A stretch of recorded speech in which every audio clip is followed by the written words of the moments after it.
That's good. Heat is always a catalyst for something explosive to happen. And certainly today is an explosive day.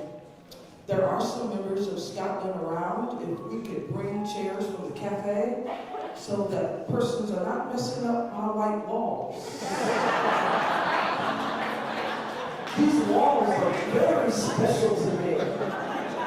And if we lean on them and our purses scratch them, they just won't be the same. So Scotland's folk are going to grab some chairs from both the cafe and the flat space. Again, I just want to take a moment to greet each of you and thank you so much for your presence on today. Your presence in this place means that this church is a demonstration and an example of what can happen when community comes together. In our world today, in our culture today, right here in the nation's capital, there's so much talk of division, so much talk of separation, distinguishing who's who and who's not. But here in Montgomery County, particularly along 7 Locks Road, you are a living, breathing example of the power of what can happen when all of us come together despite race, color, creed, or religious affiliation. I would say to you, I'm more Jewish today than I've ever been in my life.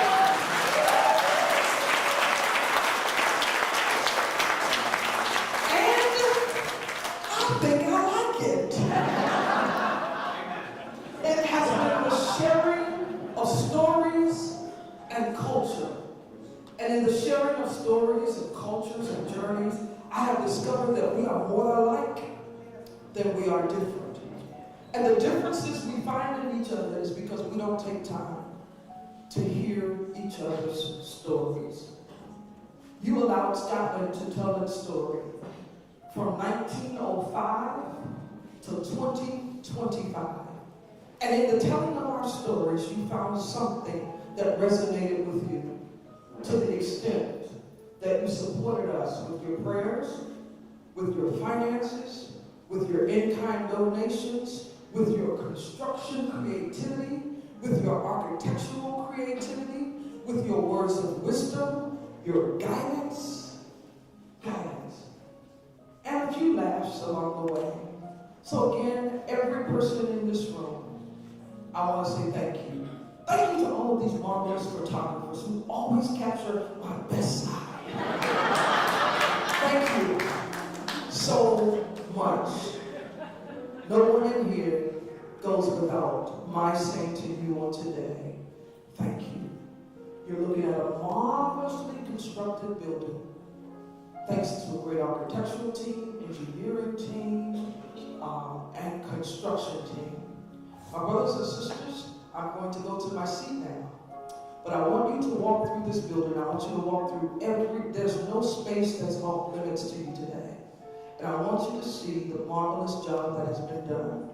But I also want to say to you as I take my seat, there is still a little bit of work to do. We are still $2 million, that's right, $2 million away from taking care of any debt that this church may have, which will allow the people to start off free as agents in this community.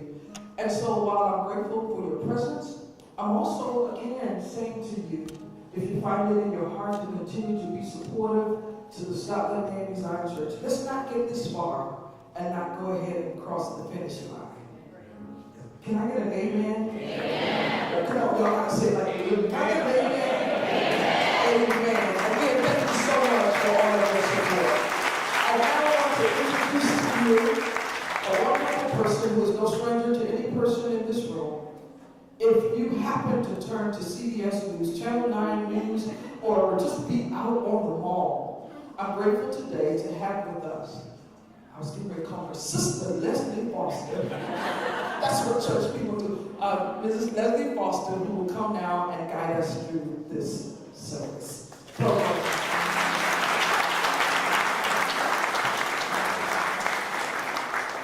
morning. Good morning. Oh, we can do better than that. Good morning. Good morning. It's a great morning, and thank you, Reverend Huggins, for that warm embrace and the spirit-filled opening here. And I just want to thank the families of Scotland for entrusting us with your story, for allowing us to share your story, rooted in faith and love and resilience and triumph. You cannot come to Scotland and not be moved.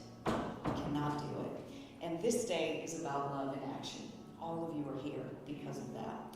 There is one person I want to acknowledge before we move into this program who has helped me considerably through this journey to sharing the story, and that is Paul Tukey, who is standing in the back. Paul Tukey, who didn't just study Scotland, he fell in love with Scotland, and poured his heart and soul into Scotland. Paul, you officially have an invitation to the barbecue.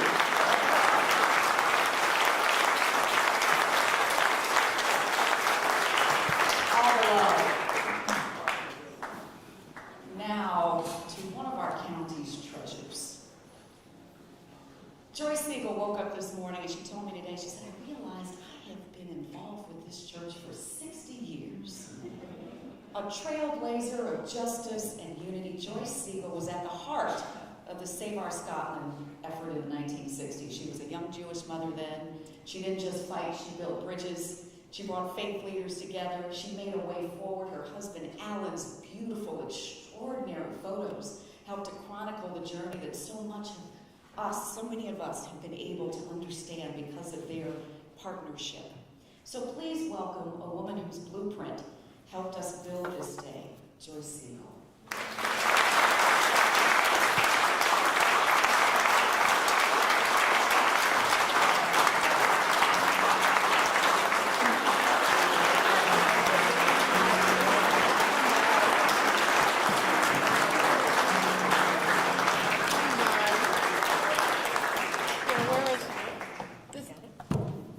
A happy day, isn't it?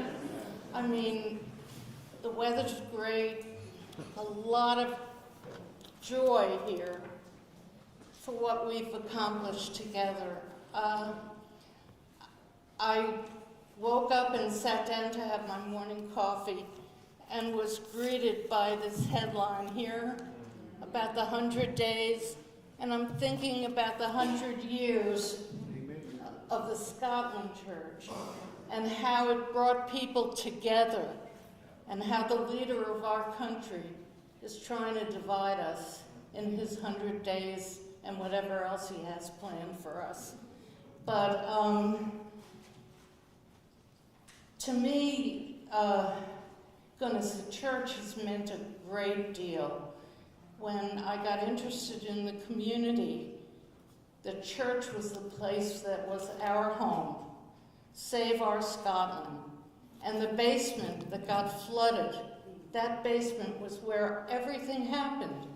We had tutoring, we had employment programs, we met with county officials. hundreds and hundreds of people of different backgrounds work together.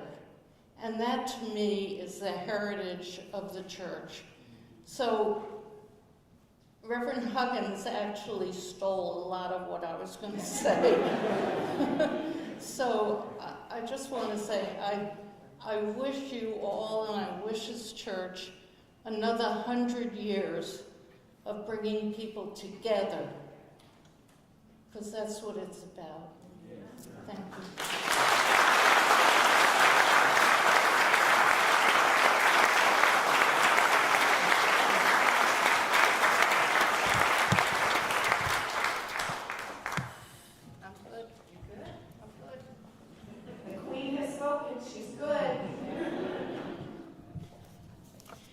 This next person saw a need, stopped to ask a question, and never left.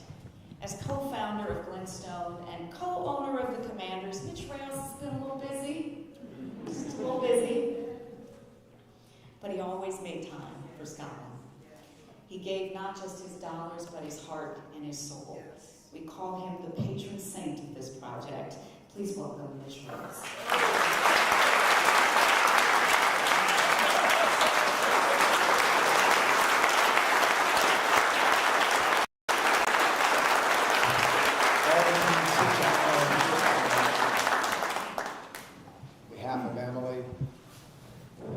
Glenstone team, myself, what a frickin' honor.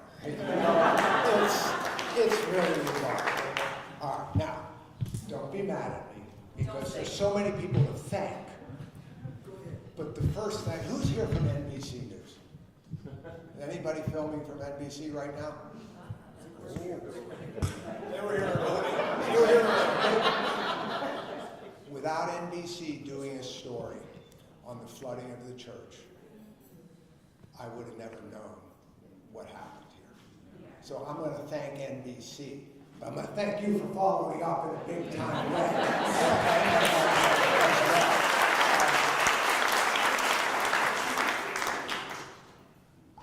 I wish my dad were here to see this right now. He was a guy who believed in philanthropy and believed in helping the church. He had a guy come one day, his tailor, literally known as Tony the tailor, came to help him fit his clothes, and Tony said, my church in Italy is going through a restoration, will you help? And of course, my dad, being my dad, said, absolutely, and he did it. And so I got a little bit of love from my father in helping me understand, what philanthropy was to the church side of the equation. Then there was Father John, who said, we need to fill some seats in the Catholic schools. Mitch, you need to help. I said, I'm just a Jewish boy. What am I going to do with this? And he said, let me tell you, you never know what happens on the other side. So I made a down payment just in case. So this is what community is all about. Now, I could thank all the philanthropists, and there's so many, God knows, so many great people stepped up to help here. But this is about a community, and you said it, Reverend. The easy stuff is done now. We built the place. It's done.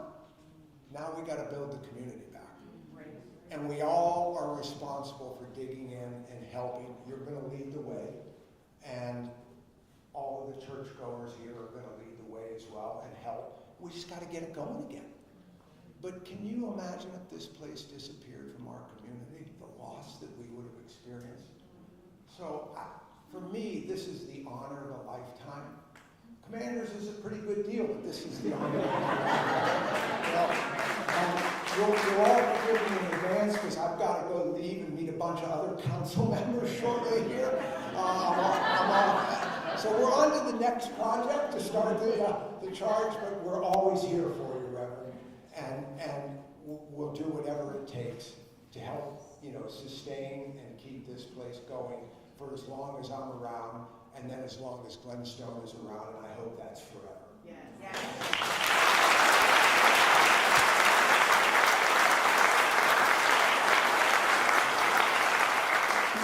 Thank you, Rich, may you walk by faith into that next meeting.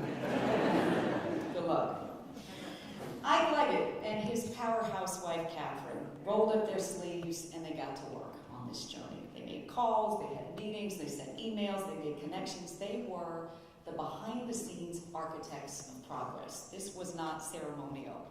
This was commitment. So please welcome Ike Leggett.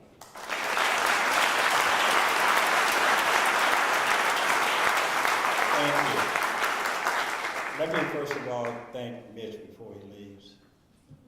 Mitch has built some terrific community assets.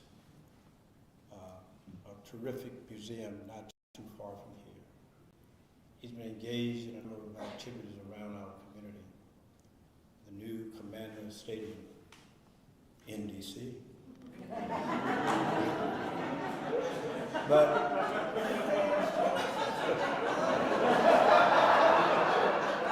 I just couldn't pass that up. But of all the things that you've done, Mitch, this may not be the largest thing that you've done. And it certainly would not be the last that you do. But in my opinion, this is probably one of the most important that you've done. Thank you.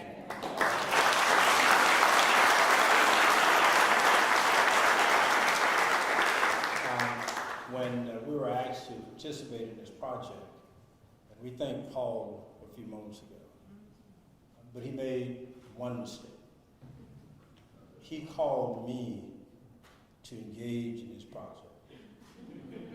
Now, the smarter person in this process was Andrew Priest. He called Catherine.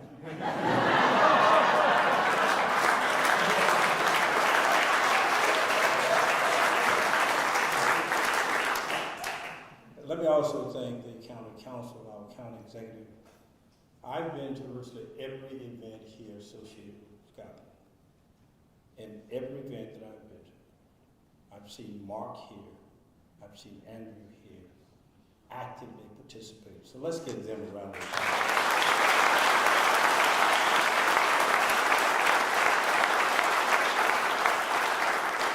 Let me close by simply saying this.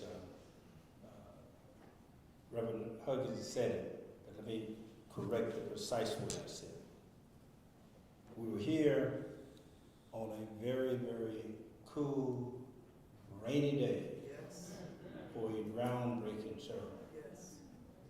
And I said at that point in time that I like sometimes coming to groundbreaking ceremonies, but I love coming to ribbon cutting ceremonies. And the reason for that, there have been groundbreaking ceremonies that never came to fruition. But I knew that this would, because of the leadership, but more importantly, because of the community, and because I believe that God had his hand on helping to make this possible. Amen. And so with that, we are here today. I know that we are crowded in this room. And it reminds me when I first ran for public office, I was trying to get my name out there in some fashion. And we had this bold idea to rent the Armory Center in Silver Spring, the Silver Spring Armory. And my campaign manager said, "You're just getting started. It holds about 550 people. It would be embarrassing if we not build this up. Let's go for a small venue." And so the night of the event, she rushed up to me and said, "We got a problem." She said that the field, the seesaw field, we got people outside in the line lined up trying to get in. So I turned to her and said, "So what is the problem?" We need seats here. People are anxious to get in. That's not a problem. That's God.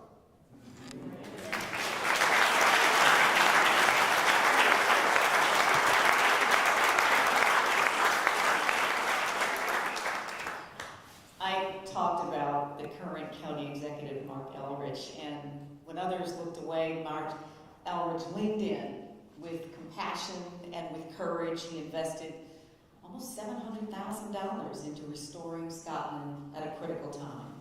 He showed up for Juneteenth. He's vetted all of the community commitments. He made sure that Annie Dove was made a living legend, Eddie Dove. Please welcome a friend of Scotland, the current county executive officer.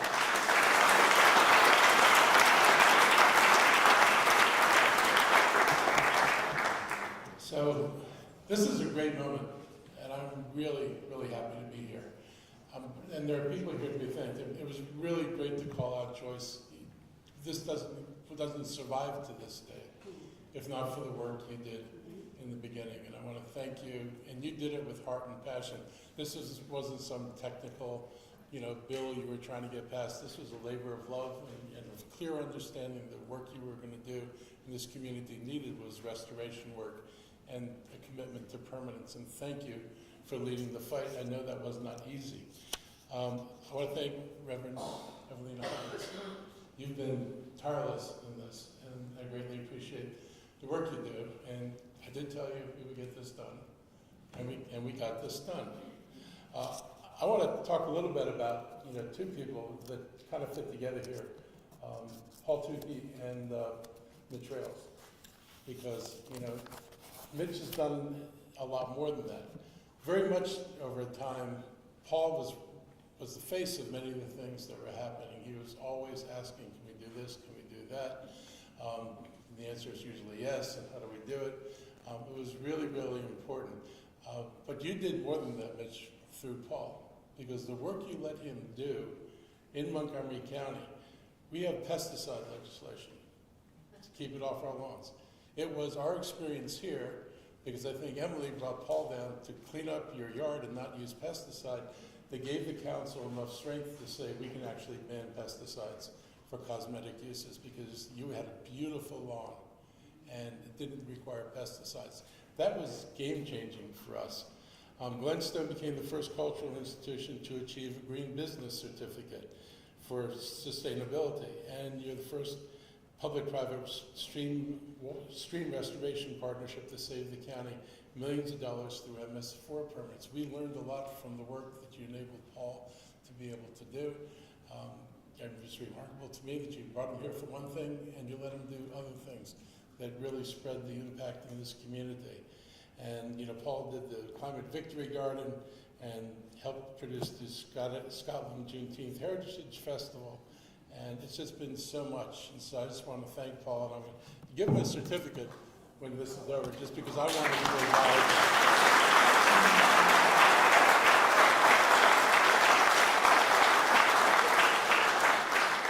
So I can't, not name all the amazing community leaders, but the Gasaway sisters really,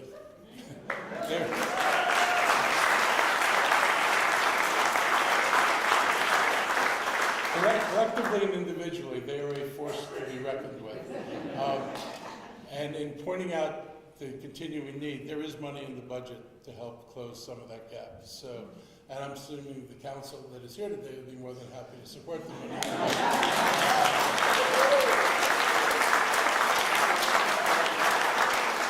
I learned that trick from other people. It's kind of like going to something with AME sometimes, and it's like everybody says yes, and when the time comes to put it in the budget, you kind of said yes, so there it is in the budget. So there's more money to help with this. I think the sad thing is, to me, is we had to spend $4.8 million fixing the culvert. That if it had been done right in the first place, this church wouldn't have been taken down, and we wouldn't be spending $4.8 million to fix something. There's so many other needs in this county, so many other needs in this community, that could have gone to building something that would have improved things for people's lives, as opposed to something that keeps this thing from falling down again the next time there's a flood. It's something we had to do, but if I had to spend money, I wish it had been done right, and that money was available for other good stuff. Flooding isn't the only challenge for the Scotland community. They've had this extraordinary project, and we know now that we have to go back and do something about the rental properties. They were not built to last. Whoever were the construction people who did that, it was almost as if they wished the community would disappear and assumed the community would disappear and be reabsorbed. And that didn't happen. The community is still here.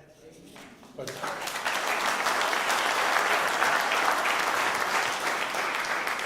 we've got to do something about the housing is not going to be here. We've got to make sure that people continue to have a decent place to live, and it stands in stark contrast to the townhouses that were built there. And so it proves that we know how to do it right. So we have to go back and make sure we do this right. I'm really committed to getting to the point that we can do that. I want to just end by noting something. Joyce held up the newspaper. I got a letter from the federal government about all the ways we can be arrested yesterday. Yeah, me too. And this is something, yes, but it's a scary thing because these people actually do. But I wanted to point out one of the things that they called out is that if we're harboring people, immigrants, we can be arrested. You know what harboring means? Take somebody and put them in a homeless shelter and feed them. If you do that for an immigrant who's not here legally, you're harboring an immigrant illegally. You're committing, apparently, a federal offense, which no one can actually name, because I know of no law that says that's a crime. But this is the approach they're taking to local government. And that is absolutely frightening. And all the work we do, individually and collectively, to lift people up, to identify things that this country did remarkably wrong and unjustly, and to try to fix this, and everything we try to unwind, that is all illegal. It's illegal to do that, and that is a frightening path for this country to be on. And so, and this is a very happy moment, but we all have to stand together and work together to resist this. This is not the time to be quiet. It's not the time to go about your business and hope that nobody notices you. They will notice you. There are people out there looking very carefully at what we all do. And we need everybody to stand together, to stand up, keep doing the work we're doing because it really matters. There would be no today if we were under Trump's rule when this project started. We would not have gotten where we are. So I want to thank everybody who participated in this. Thank the council for continuing to support this. It's been really important. I think you guys know how important it is by the fact that most of you are here today. So thank you all, and thank everybody in this community and everybody, whether it was labor or money. This stuff doesn't happen without both those things. So thank you. And Paul, just come up real quickly.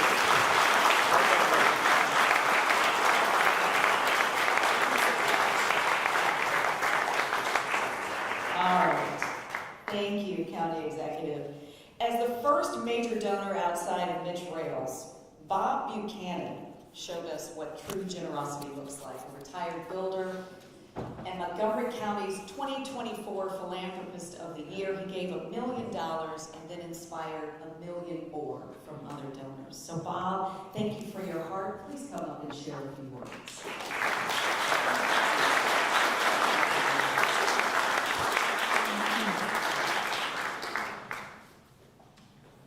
Well, I'm sorry I'm not here to thank Mitch for all he's done, because first Mitch and then Paul really got me involved. I would not have known about this project had Mitch not come out to educate his community, our community, on what was needed and who's going to step up and match his gift.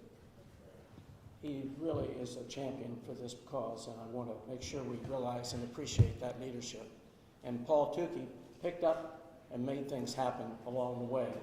But there's another person who's a member of this congregation, Bernard Scott, who, when we wanted to know more about the community, when we wanted to know if this was something the community could and would use, Bernard was there every time letting us know what we wouldn't have known otherwise. So thank you, Bernard.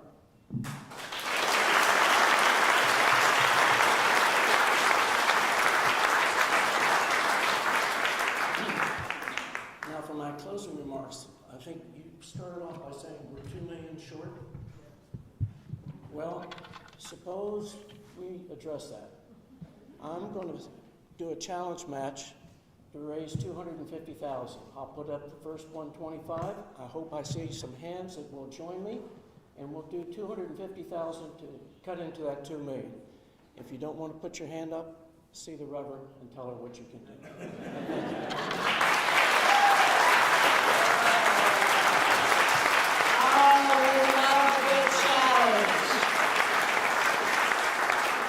We love a good challenge.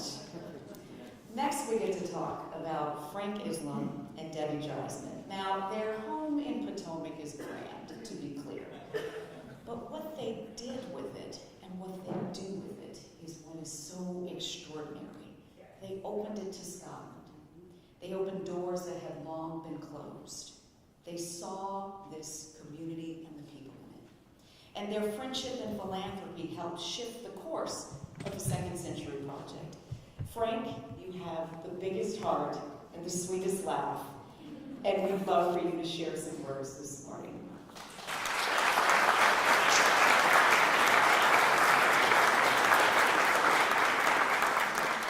Careful. Yeah, take care of that spine, you know. Leslie, thank you very much. I want to express my deep gratitude to Mitch and Emily Rails, who we are standing here because of them. Otherwise, their generosity made it happen. Thank you very much.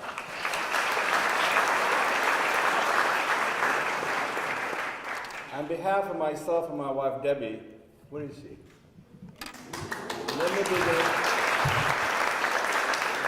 me begin by stating it's truly an honor to be asked to say a few words at this ribbon-cutting ceremony for the Scotland AME Zion Church. I say that because the Scotland Church was pivotal to our community's past, and now because the Scotland Church, it will be pivotal to our community's future. Debbie and I got involved in the Scotland Church because of Paul Tukey. Paul, you've been everywhere. You've been such a project along with others of you in this room because of what we have learned about the history of the Scotland Church and the contribution that it has made to creating the history of our community. In January of last year, I had the privilege of introducing the Scotland Church Second Century Project, and Dr. Martin Luther King Jr. International Salute Breakfast received the Martin Luther King Legacy Award for Civic Engagement and Community Impact. Debbie and I want to thank our friends and colleagues who had the privilege to collaborate with on this project. In closing, let me say this, that this ribbon cutting is not the end, it is just the beginning. It is the beginning place with the new chapters in the history of the Scotland AME Zion Church and community. Debbie and I look forward to collaborating on new projects in the future to help write the stories to those new chapters. Thanks for the opportunity to collaborate and be there with all of you today. Thank you.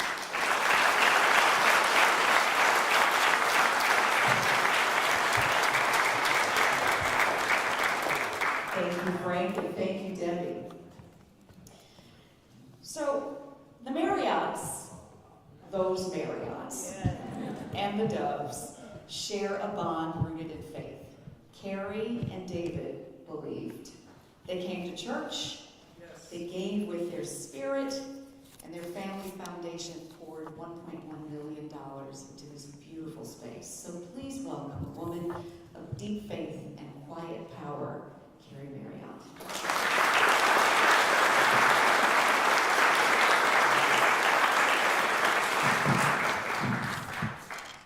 Well, you know, I'm a transplant to Montgomery County. I grew up in Utah. But I've heard a lot of stories from my husband, who regrets deeply that he's not here today, about how RFK Stadium used to rock and roll with the Commanders, formerly the Redskins. But I'll tell you what, when you walk in this church and you hear the Scotland Choir sing, I think they can give them a run for their money.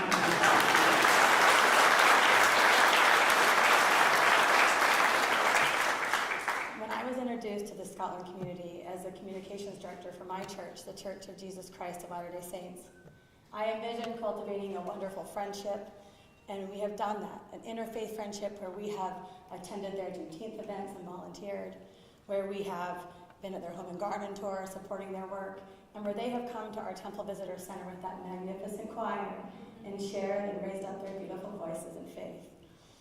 But what I didn't anticipate, and what has been even more meaningful to our family and to me personally, is that we discovered our relationship with Scotland has spanned generations. My husband's grandfather, J. Willard Marriott Sr., knew James Dove. James worked for him as a landscaper at his home in Washington, D.C. And when Bill Sr. heard that James's community, the Scotland community, didn't have access to electricity or running water, He played an instrumental role in facilitating some of the first HUD grants to help them modernize their homes. So when the opportunity arose for our family to step up and support Scotland once again by assisting them in rebuilding their sacred space, we felt honored and privileged to participate. And after we lost our own church in Chevy Chase, Maryland to a fire, it took on a whole other meaning of the importance of having a place to come together, to worship, to fellowship, and to bring faith across all areas in one space to love one another. Our family believes, and our faith core tenet follows, that we love our neighbor. We love Scotland, and we love the families here. When we love one another, we lift one another. David and I and the trustees of the J. Lord and Alice S. Marriott Foundation feel tremendous joy for all of the Scotland families today as they are welcomed back to this beautiful church and community center. Prayers will be shared here, and hearts will be healed here. And the next generation of Scotland families and our community will grow up here and become fabulous residents of this county, just like their parents and their grandparents. David and I look forward to worshiping with you. We are coming back. He can't wait. He told me to make sure you knew that. And I want to thank you for your partnership and your friendship and your example of faith and fortitude. Congratulations. We're so delighted to be a part of this.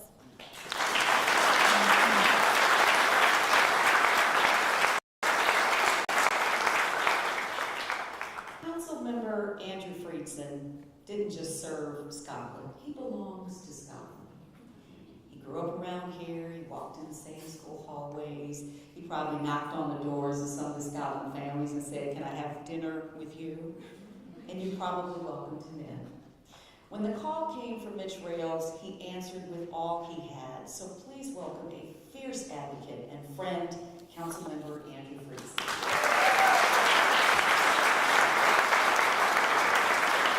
Thank you, Leslie, for everything that you've done to help tell the story, not just to our county, but to the entire region.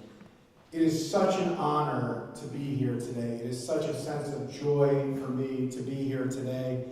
From liquid sunshine, from the groundbreaking, as Reverend Huggins called it, to actual sunshine outside, symbolic of the change that we have seen. We heard earlier from a special person in Joyce Siegel, who has always been here as part of this fight for 60 years.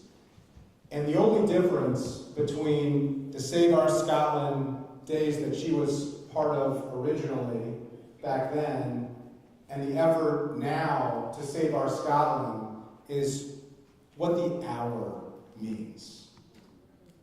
Scotland has become our Scotland. Our shared responsibility to lift up a community that our county and our region had been complicit in pushing down. In figuring out a way to channel the rain that had been placed in ways that flooded this place, not by decisions of the community that has been here all along, but by the stranglehold around it. The institutional racism and the decision after decision after decision that flooded this place and almost wiped it off the earth. At a time when Black history is under assault, this time we ensured here in Montgomery County this history wouldn't be forgotten. This space, this sacred space, would not be lost. And this is a sacred space not just because of the worship that happens here, but because of the work that has happened here, because of the civil rights struggles that have occurred here, because of the mentoring that happened in the basement of that church. That when we first came here, when Reverend Huggins convened us 5 years ago, that led to that Chris Gordon NBC4 story, that led to Mitch Rails seeing it on television and picking up the phone and calling me and saying, "How can Emily and I help?" Everything has changed, but nothing has changed. This community has been here all along. And I just want to take a moment to thank the real people who are why we're here. The Doves, and the Crawfords, and the Millers, and all of the founding families who with their bare hands built that church, and with their bare hands repaired that church, and in each and every generation has refused to be wiped off the map. And the only difference of 100 years ago and today is that we've got their back now. Rather than being part of the problem, we decided we're going to be part of the solution.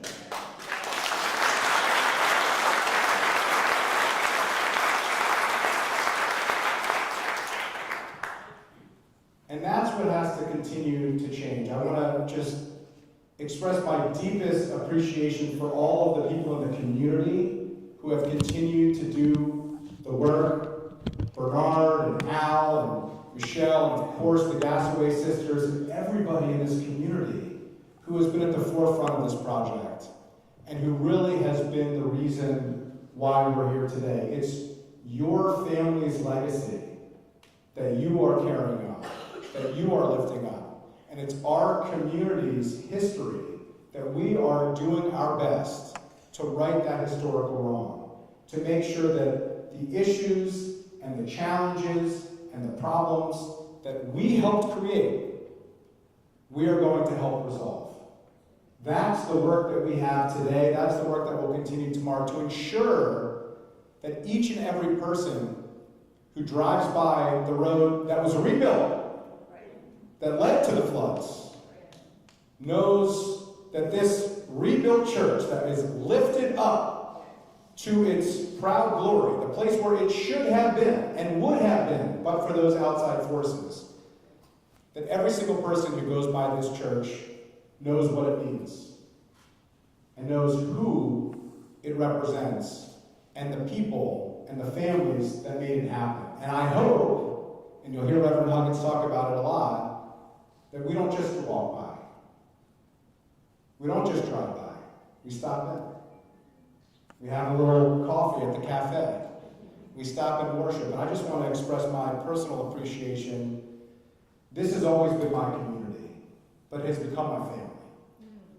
And you heard Reverend Huggins talk about feeling a little bit more Jewish. Well, there are synagogues I could walk into that I don't feel more at home than I do right here. And that just means the world to me. My dad passed away last year, the day after Father's Day, the day after the Interfaith Juneteenth Scotland service. One of the last things we did together was we heard the choir. And that's why every time I hear the choir, it brings me to tears. I think some of you have seen it. And it was my dad's birthday on October 27th. There was one thing I wanted to do. I was asked by my wife, I was asked by my family, what do you want to do for Dad's birthday? I said, I have to listen to the choir. So I went to church. And I listened to the choir. And it brought me to tears. And each and every time it continues to bring me to tears. And then that night, by the way, connection, was the Hail Mary. Sunday Night Football. It made me a believer, I gotta say.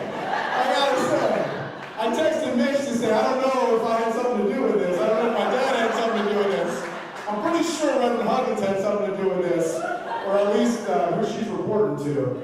But this is a community effort. This will always be a community effort. This is Scotland's history. This is Montgomery County's history. This is our country's history. And despite what others are doing, which we can't control, we can control what we're doing.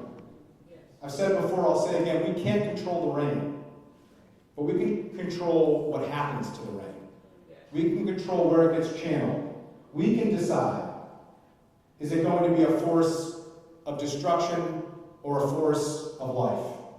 Together we can make that decision. Together here we are making that decision. And with the work that's before us, we're going to continue to make that decision. I want to acknowledge colleagues Kate Stewart, Will Girondo, Gabe Alvarez, Marilyn Balcom, Evan Glass, Cindy Katz, Dawn Lukey, Kristen Nick, who are all here. You'll hear in a few moments from Lori Ann Sales. You can see the amount of support that we have on the county council, state government, county government, righting the historical wrongs, not just with words, but with action. Faith is an action. Love is an action. Community is about doing. And that's what we're continuing to do. Thank you so much.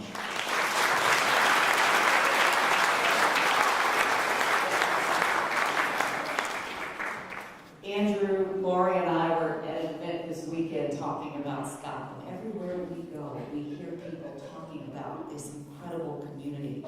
And Councilmember Lori Ann Sales has this real bond with the Gasaway sisters. It is strong. It is a sisterhood. And she stepped in because her connection to Scotland was personal. She stepped in not because she had to, but because she cared deeply. So please welcome Councilmember Lori Ann Sales.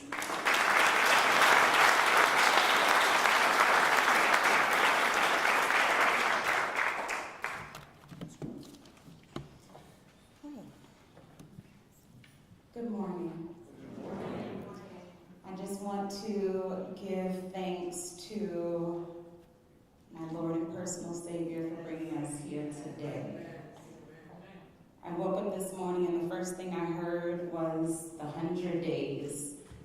I'm ending my day speaking about what the 100 days has meant for our community, but I get to start my day in church with my colleagues, with the residents who have ensured that the wrongs of the past are righted today. Here in Montgomery County, we have consistently echoed our commitment to diversity, equity, and inclusion.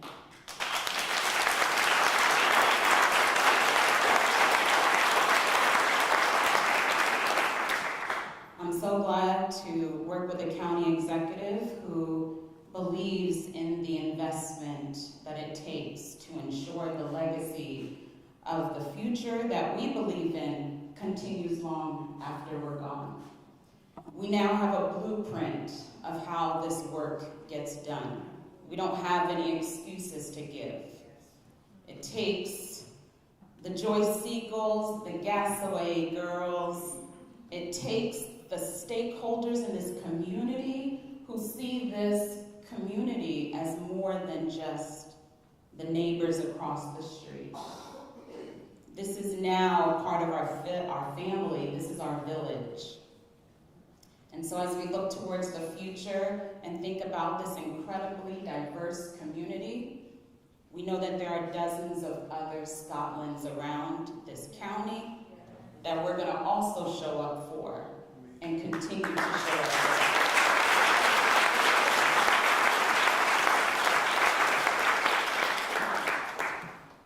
I'm one of the new ones on the council, and so I am grateful that my colleague was able to lay the foundation, and we actually get to see this project through to fruition. Long after we're gone, the legacy that has been built will continue on generation after generation. And so, I want to present just a small token, a citation to the Scotland AME African Methodist Episcopal Zion Church. I want to ask Reverend Huggins to join me.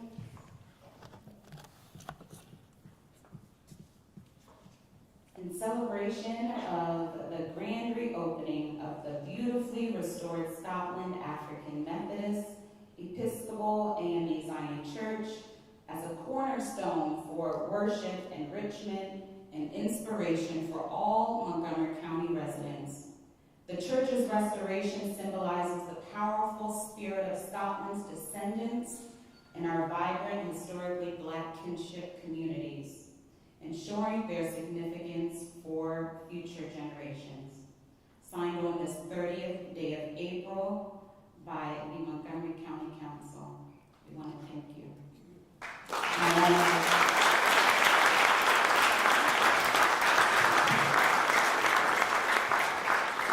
Personal privilege, you want to grab a picture and bring up the council members?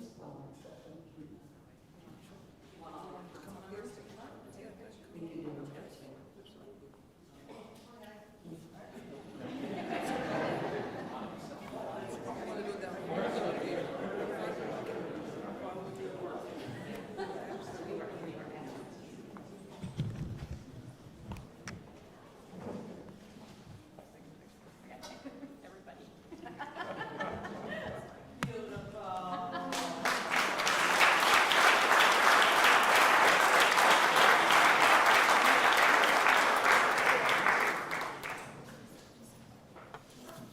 Thank you again.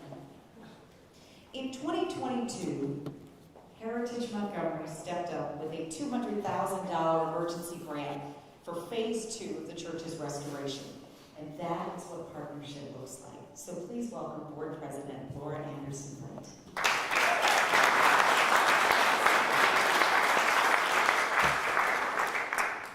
Well, can't do anything without these.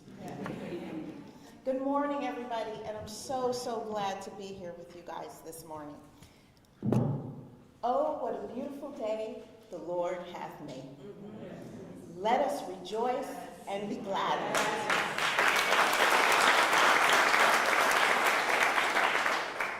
We have come quite a long way, and you hear the tremoring in my voice, because this is such an important occasion. As Leslie said, I'm chairman of the board for Heritage Montgomery, and I've been very involved in many different cultural organizations across the county. And as a county resident since 1975, it has been amazing to watch and learn about Scotland. I didn't grow up in this particular community, but I passed by this church for years, watching, hoping, what is that little church? Or what's happening and what's going on? I've been praying that the phoenix would rise out of the dust and become what it is here today. And my prayers have been answered. I'm pleased that our organization, Heritage Montgomery, was able to play a pivotal role, along with many other important partners, in protecting and preserving this historic landmark for the Scotland community and all who are reminded of its proud history as they drive past this treasure. This is what Heritage Montgomery does. Our work across the county includes the historic Scotland AME Zion Church, the grounds, the cemetery. Scotland is a visible reminder of the county's rural past and the challenges and costs of changing times. The church itself is the only historic building to survive the community. It is the site of struggle, of triumph, of resiliency that deserves to be celebrated. Scotland has much to teach us about environmental justice, the pernicious effects of institutional racism in land use and acquisition and municipal policy, and about the perseverance of this community that has persisted for over 150 years. So many people have participated in making this happen, but I would be remiss if I did not highlight the work of Heritage Montgomery, led by its executive director, Sarah Rogers, who could not be here with us today.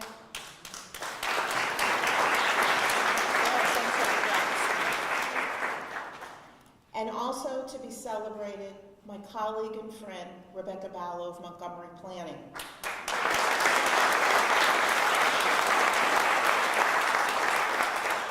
Montgomery Planning, which is under Maryland National Capital Park and Planning Commission, and Sarah were instrumental in securing funding to stabilize the church after the flood, so it could be saved.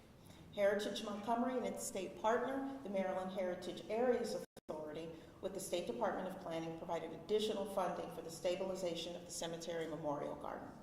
But finally, and most importantly, I thank all of you, the friends, the foundations, the nonprofits, the county, state, and federal officials who gave their time, their talent, and treasure, large and small, to make today happen.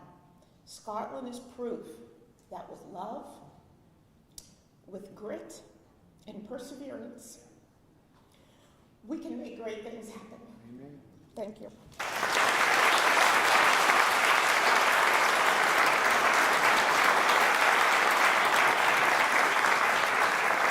We heard a little bit about Rebecca Ballo. She's been quietly indispensable. Her knowledge and her commitment brought hundreds of thousands of preservation support here to this effort. We're grateful she's here and grateful she gets to join us to say a few words. Rebecca?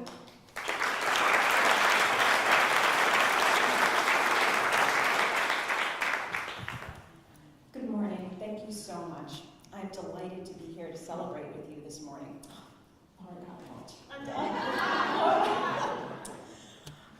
So I'm here on behalf of the Historic Preservation Office for Montgomery Planning. This property, the Scotland Church, is a designated historic site, and my office has been working with the church on this project since 2020. So since I'm an historian, I'd like to give just a few remarks about the history of this community. The Scotland community was one of over 40 African American communities founded in Montgomery County after emancipation. Officially, the community of Scotland dates to around 1880 when William Dove purchased one 36-acre lot at public auction for $210. In 1883, James William Harris purchased 44 acres, and in 1884, Noah Mason and his brother Augusta secured 9 and 6 acres respectively. The Doves and the Masons became two of the many founding families of Scotland, passing property down through the generations. In all, over 50 families settled 7 Locks Road between present-day Democracy Boulevard and about midway between Tuckerman and Montrose Roads. The origin of the church on this property dates to around 1915, when by informal arrangement, the Reverend Otho Sims and his wife, Sarah, offered land for the construction of the church. Construction efforts began in 1915 and continued for nearly a decade before the church was finally completed in 1924 under the leadership of Reverend O.L. Rand. And then in 1955, there were calls to expand the modest building, the frame structure that you see outside restored. So this effort began in 1963, but due to funding challenges, efforts stretched on until 1967, when the newer concrete church addition, again in the front outside, was finished. So it spanned about 4 years to finish that project. But by the 1980s, the church needed additional repairs and had again exceeded its capacity. A groundbreaking ceremony was carried out in 1989 with the intention of completing these repairs and expanding the building footprint for a second time. But the second addition was not constructed, not until today. A great day.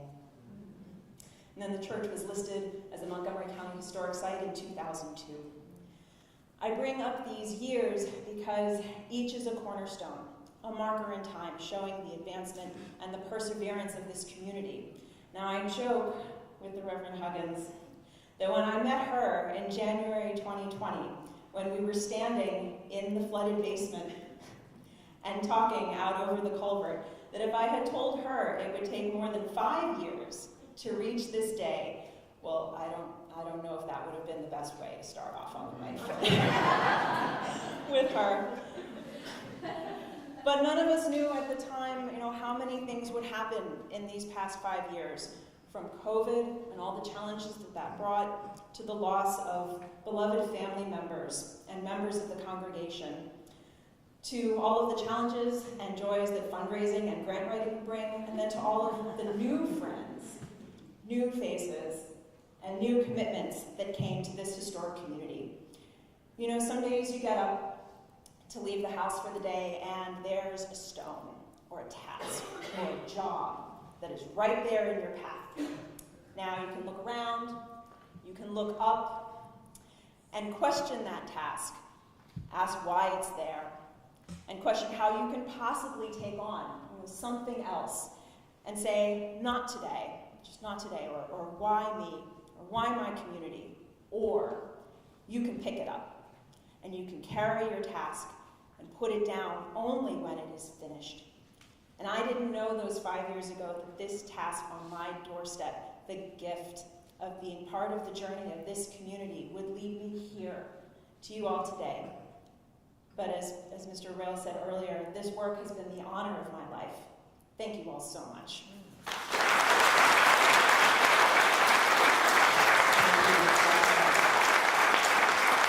I am mindful of the time and mindful of your time, so as we move this program forward, we're going to move it forward. Okay? All right, so this was not just a project, it was a calling for the architects involved. Desmond Grimble listened with intention, responded with care, and brought the Scotland community's vision to life with every line he drew. Please welcome Desmond Grimble.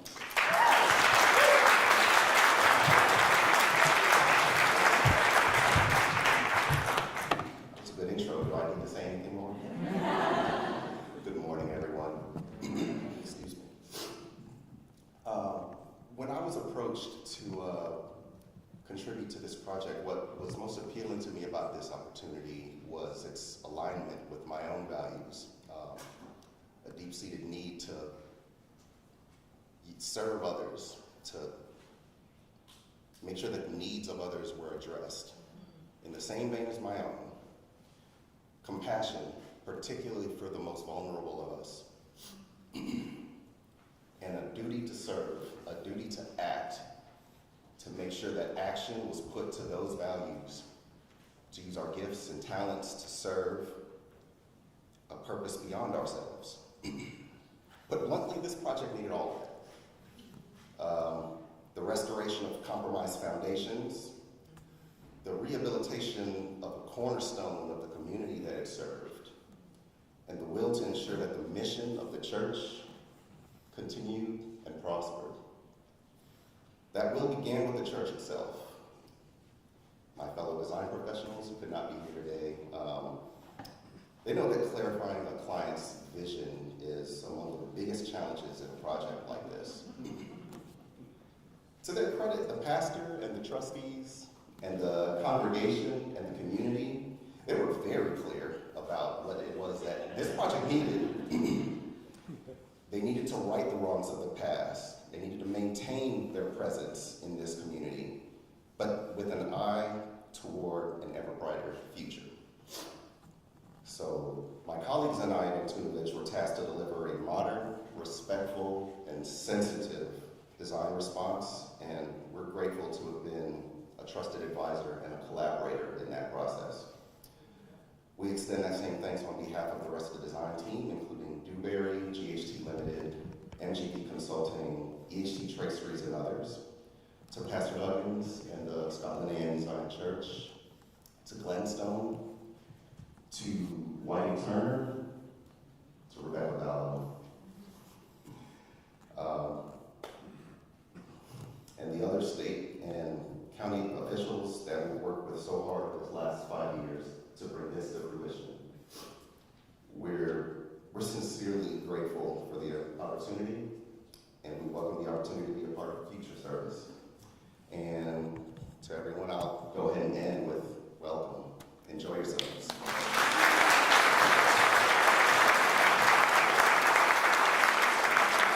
Thank you so much. Desmond just mentioned Whiting and Turner, and Rob Ferreira and Chris Stack were two of the people I saw all the time. They were literally there all the time, in the trailer, on their day off, helping some of us get the perfect camera angle, even when we got a little too close to the ocean edge. Please welcome Rob Ferreira and Chris.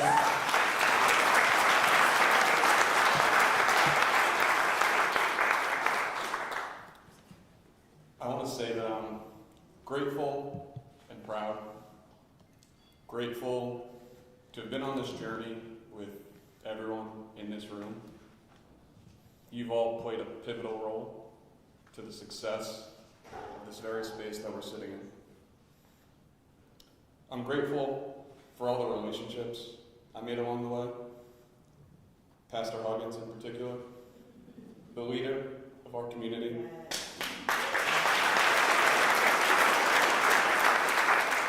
It's been an honor working with you.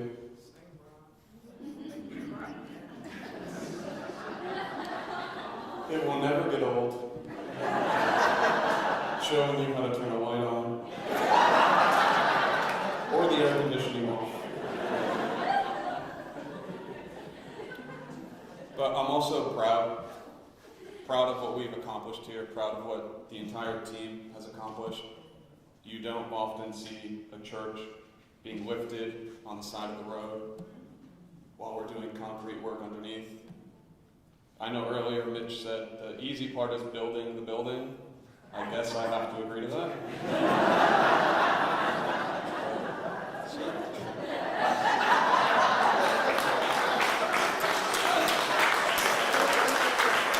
Thank you guys for this opportunity.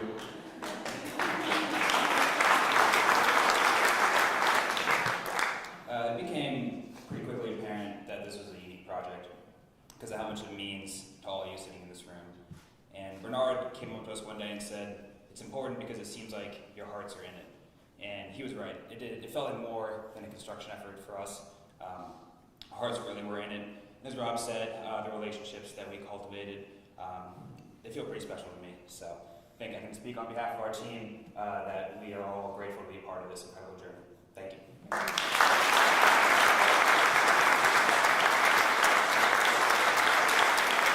I saw Rob and Chris literally handling this sacred ground with care. families, there are ancestors that are still here on these grounds. They were so protective of the legacy and the love, and we saw that. We saw that every day and every time we interacted with you. Now I get to introduce Jose Castro, who is no stranger to the community here. And you are the capital projects manager. You are very, very popular. Behind every polished final product is a quiet powerhouse. Jose brought the calm, he brought the kindness, he brought the zen, he brought the efficiency to every detail of the bill. Jose, you are always welcome here, and you are welcome to hold the mic too. Thank you so much. Thank you so much, and good morning, everybody. I still remember the first day when I started working for Winston on February 17, 2021. As my former manager, Carmen Porter, who is in attendance today, hey Carmen, as she was describing to me all the upcoming projects we had and what my role would be, she mentioned to me the Scotland AME Science Church project. She described it as a community outreach project in which our organization was helping the congregation to restore and revere their historical worship space. And I was going to be in a support role for this project, keeping track of invoices and expenses. A few days later, I attended my first Scotland Church project meeting, and I met for the first time Pastor Huggins and Rebecca Bauer. As they were discussing the repairs needed to keep the building from collapsing, the completion of the schematic design phase of the project, and also the urgent need for funding, I thought two things. One, I probably won't be in just a support role. And two, if everything goes as planned, this project should be completed in early 2023. I was just right about one of those things. Since February 17, 2021 to today, it has been 1,533 days in which I've been involved in this effort and still counting. All the time invested in the project had helped me to gain not just professional experience, but also life experience. I think the most important thing that all of us involved in the project experienced firsthand is the concept of restorative justice. We all know that the Scotland community was put in this situation not because of their own fault, and that the Montgomery County community had an historical debt to them. I believe that part of that debt has been addressed with what this project has accomplished, which would have not been possible with the help of all the community partners that step up to correct the mistakes of the past. Help, like Pastor Huggins said, is still needed, and it will probably be needed for a long time. But one thing that I'm sure, and that this project has proved, is that there will be members of Scotland that will continue fighting for their church and their community, just like they have been for the last 100 years. And it will be up to all of us that are not necessarily members of the congregation to answer that call and join them in whatever way we can and do the right thing to get closer to what restorative justice is. Thank you.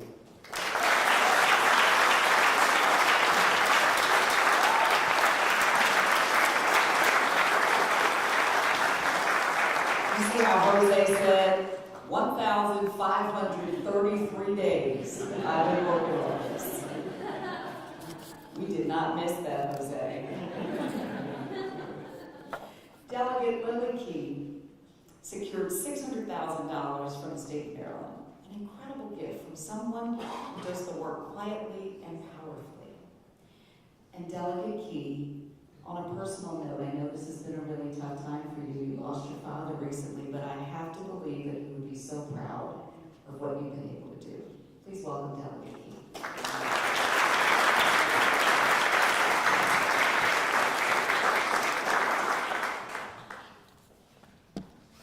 I cannot help myself. First of all, thank you, Leslie. I have to take a photo of this beautiful place, including all of you here. Do you mind? Not a selfie. I'm terrible at that. Thank you. Okay. I'm Lily Chee, Maryland State Delegate.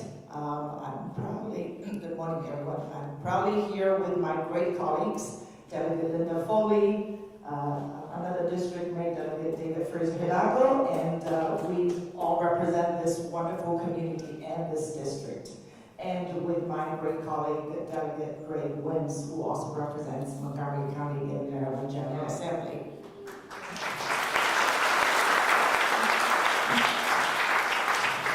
Yeah, yay us. The second century project of community building has turned out to be a process of community healing and a reconciliation with our past, which cannot come at a more poignant moment in the history of our nation, when we are forced to confront our identity as a country and as a people. As an immigrant, I had to learn what it means to be American and what it means to be a minority by learning about African American histories and struggles. And I often, because I was not a minority growing up in China, I often tell people like me that but for the civil rights movement led by the African Americans, we would not be here enjoying equal rights as native-born Americans, or even be in this country. And that is a profound lesson.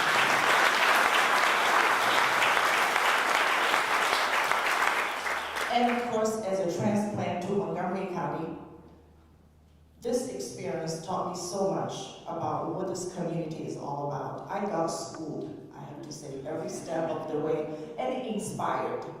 I am so proud and honored to not only call this place home, but to have the opportunity and privilege to serve and represent this place. The state of Maryland is proud to be able to contribute to the success of this project. Thank you, my friend Paul Tukey, for being such a champion and a facilitator of our involvement. And thank you, Pastor Huggins and the Gasoline Sisters, for being such inspirations to all of us. Over the past 5 years, our district team of legislators, including Senator Brian Feldman, who cannot join us today, worked to secure, and I cannot take credit by myself, it was truly a teamwork, worked together to secure 2 rounds of capital funding totaling $400,000 from the General Assembly to support this rebuilding effort. In addition, the church also received over $200,000 from the Maryland Historical Trust. So in all, the state of Maryland committed over $600,000 in funding for this investment. That's because Scotland is a gift to our community that will pay dividends from generations forward. As I said before, the best part of this story is not what the government did. It is how the community stepped up. So I want to take a moment to thank everyone who made this possible, including another community gem that's also in our district, the Gladstone Museum. Thank you, and my dear friend Bob Buchanan, and everyone, of course, Frank Islam and Debbie, for stepping up big time to make this happen. It is one for the books as a great example of public-private partnership at its best. Now it's time for me to ask my colleagues to join me and present the citation. Delegate Woods, please join us as well. Thank you.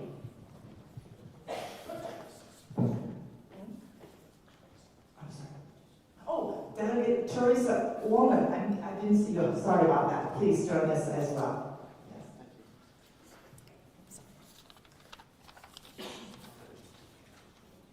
From the state of Maryland, this is an official citation. Be it hereby known to all that sincerest congratulations are offered to Scotland AME Zion Church.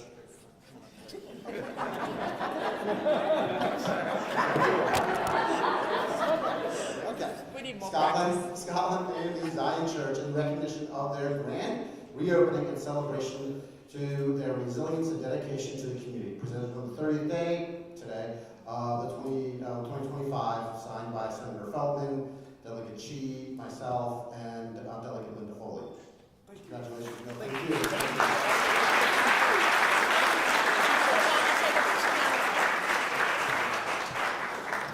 Step aside. Yeah, we'll step forward.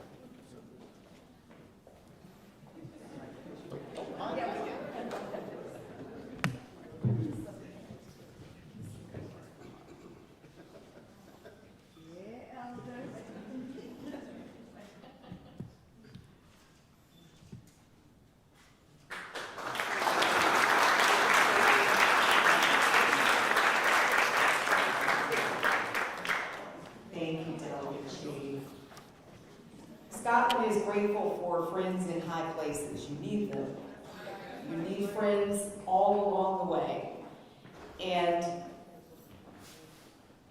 Senator Chris Van Hollen has certainly been a friend to the Scotland community. He was unable to be here today, but Ashmina Tawar, who is his state director, is here today to present a government citation. So Pastor, come on back up.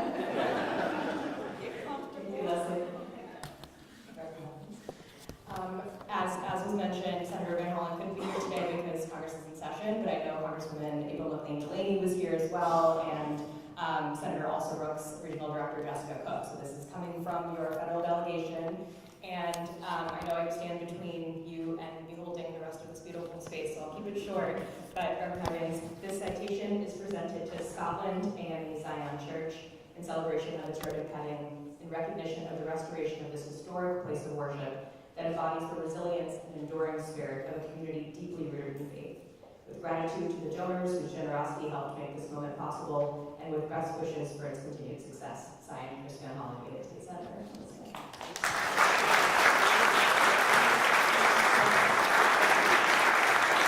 And a special shout out to Paul Tukey, who really was the driving force between engaging the federal delegation.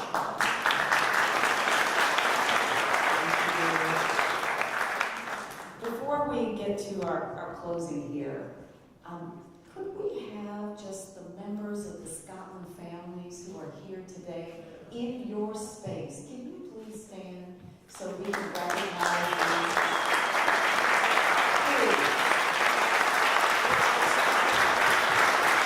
This is our live. There are so many other Scotland families around the perimeter, but I didn't want us to join here today without acknowledging the people, the families, the cousins as they call them, all the love. You're the reason why we're here today. And we are so happy to be here in your space and so grateful to be invited in here. Just had to make sure we acknowledged our Scotland families before we bring this special event to a close. And our final words belong to the one who showed up first with a check in hand after the flood. He brought MLK III to Scotland. He held our first Seder here. He has never let go of this community. And it's probably okay for me to say that Rabbi Ellen Crane is the official rabbi of Scotland. Because you know what makes it up here. So, if we can have the official rabbi come on over to the mic, we'll welcome you like the Black Church does.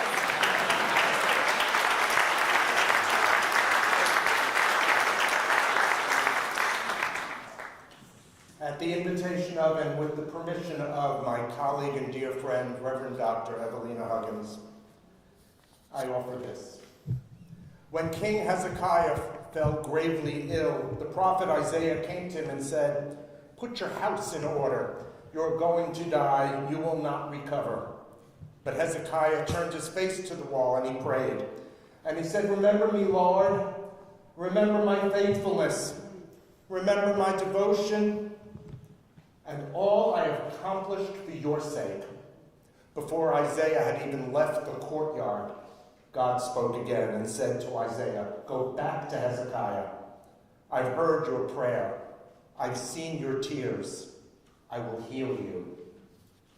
After the flood in July 2019, this church, Scotland AME Zion, stood at the edge of an ill-fated end. But like Hezekiah, the prediction, although grim, was not final. Many, like Isaiah, might have said, "You will not recover." But like Hezekiah, you called out, not in resignation, but in prayer and in purpose. You looked outward. You raised a sign and you called upon your neighbors. Remember us. Remember our faithfulness, our devotion, and what we built for God's sake. That sign did not speak of despair. It was a sign of hope.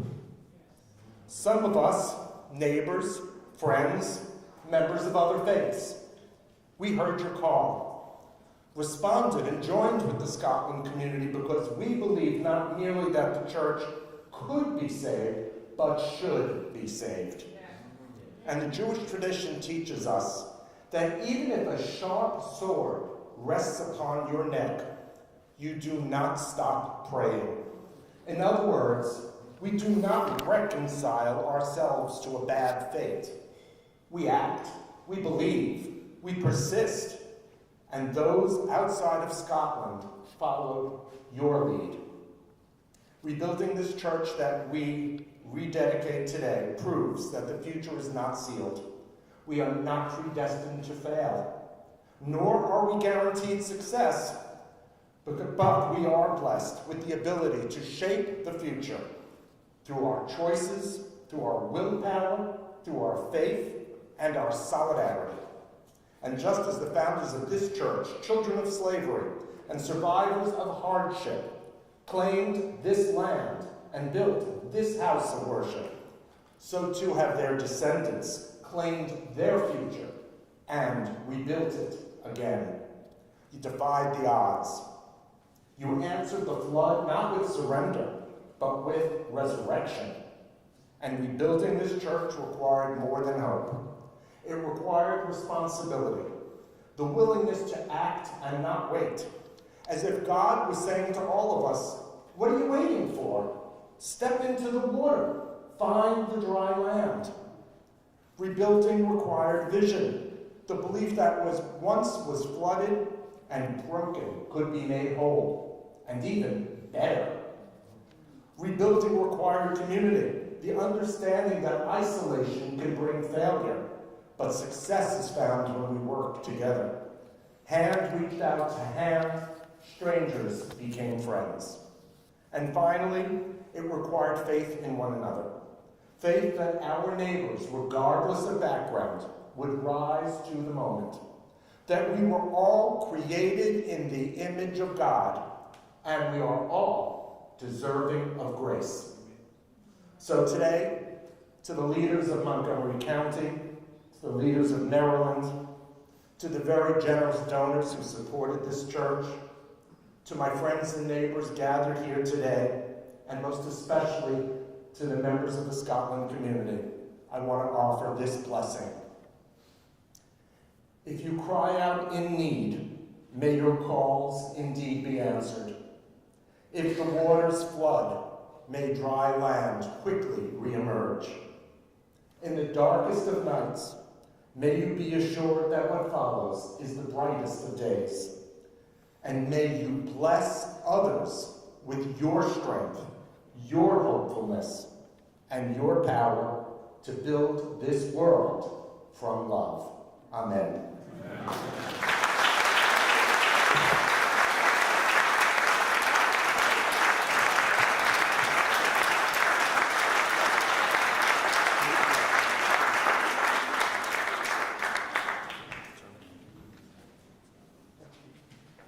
Again, we want to take a moment to express our thanks. I never know the day Rob would bring me to tears, but I'll ask that you would please edit that portion of the recording on today.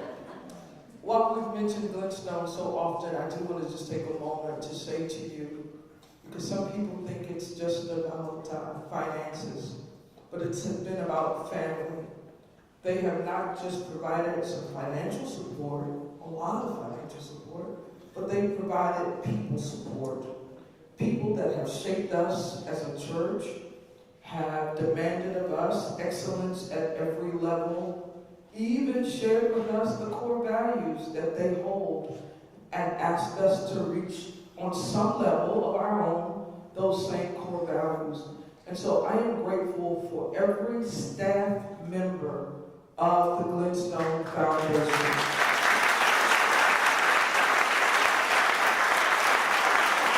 I am grateful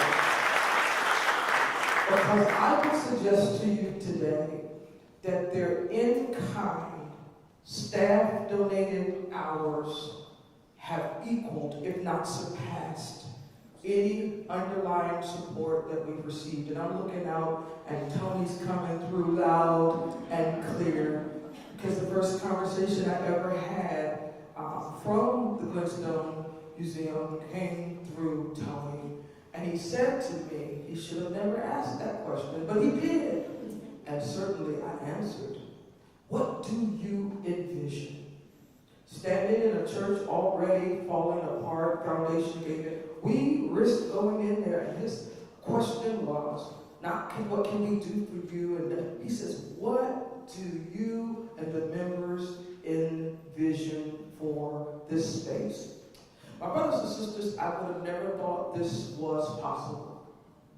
A narrow strip of land, not much to work with.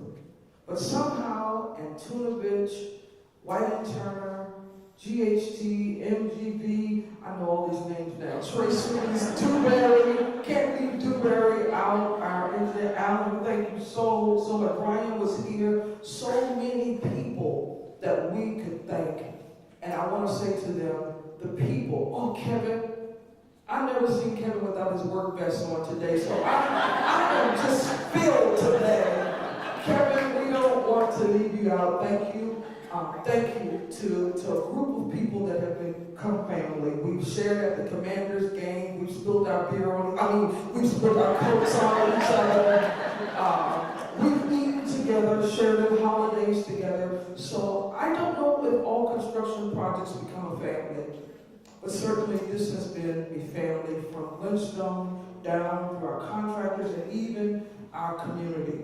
I'm here during the week. I'm thinking I'm sneaking in to get some time, and people are knocking. Can we see? Can we experience this? We've had 2 schools come and share with us, and Bernard loves to talk about the history. I show up, but he does the talking. We've gone to St. Andrews, and we're all over Montgomery County telling the story of Scotland Church. I want to thank each and every one of you again today. Martin, we see you back there. Thank you so much. Where's Carmen? Where's Carmen? Carmen? Hey, Carmen, thank you so much for being here today. It's time to let you go, but there's some food. And you have to eat the food, because if not, they're going to add that on to the $2 million that we need to raise. All right? So please don't leave. We're going to open up these doors. Every aspect of this church is open to you. You can certainly walk through, take a tour. Don't take my lunch, but you're welcome to go through any part of this building that you helped to build. Every stone here has your name on it. Every place you walk is a place you helped to put in place. So again, we want to say thank you. And again, I remind you, we still have a little ways to go. We can't get there without your continued support. We're doing some things, the county council is doing some things, the state is doing some things, but we need you to help us reach that last benchmark. And so if you can today, we continue to solicit your support. I think you all are ready. Put it in the key of G, please, and let's sing. And we're going to leave.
avail yourselves to the building, and again, thank you so much.